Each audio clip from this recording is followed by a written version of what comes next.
Bentley trudged up the slope in darkness. The sound of machinery was getting louder. A diesel shovel was roaring and clanking on the other side of the hill. The lights of the digging crew made silhouettes of the old trees standing 20 yards above Bentley. He stopped beside a big boulder to catch his breath. The trees on the ridge looked as if they'd once been an orchard. He tried to figure out which was the oldest. Then he saw it. Its trunk was the thickest of all the trees. Its lower branches were twisted like unnatural elbows. Small apples dangled in leaf clusters. He could see them clearly against the lights of the earth-digging crew on the far side of the hill. He saw a tiny glint in the grass around the roots. He saw another momentary sparkle as the tree began to tremble with the vibrations of the diesel shovel that was gouging out the earth below the orchard. The stone of Ra flashed its specks of quartz and silver as if to beckon Bentley. The shovel's arm slammed hard into the bank. At the crest of the hill, the earth suddenly split along a crack. A wall of dirt and rock showered down into the excavation.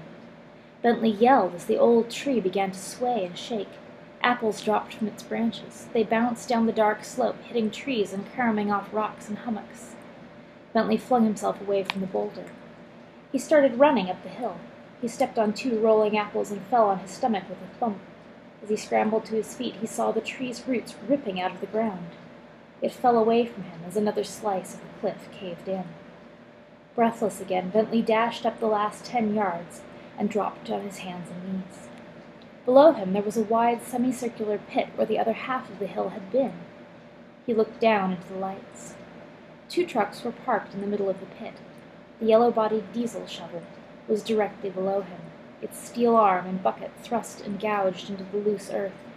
Bentley saw the old apple tree flung aside. The shovel's bucket came up, showering dirt and pebbles. As the arm swung through the truck's headlights, Bentley saw a speck of black on top of the load. He saw a brief sparkle. The bucket's jaw swung open, and the load roared down into a truck bed, filling it. Bentley leapt to his feet as the driver got into the truck and closed the door. The big 6-wheeler jerked and began to back up. The road out of the pit had been carved through the remaining wall of the excavated hill.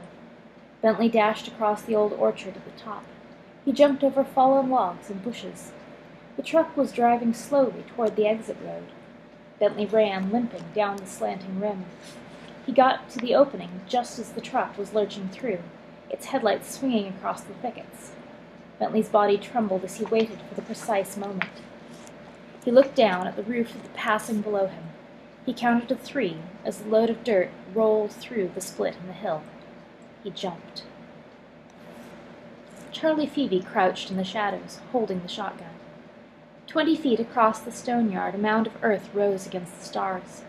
A huge metal crusher at its foot was roaring and banging as it digested a load of boulders and earth that a truck had just dumped down the bank. Charlie had been watching the unloading platform at the top of the mound for a half-hour.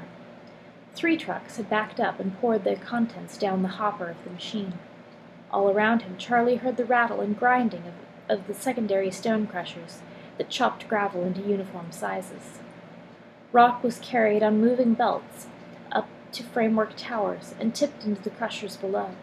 The bright searchlight on the top of one of the towers had become Prince Ombra's eye.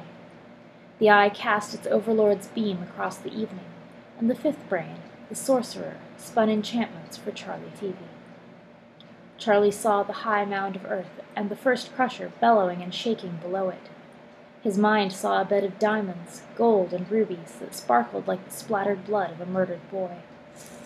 Prince Ombra whispered to him in a voice more powerful than the din of the stone-yard's machinery, all around him. Charlie turned his head and gazed into Prince Ombra's glittering eye. He heard the dreaded one's promise. Charlie would be rich beyond his own capacities to dream once Bentley Ellicott was dead.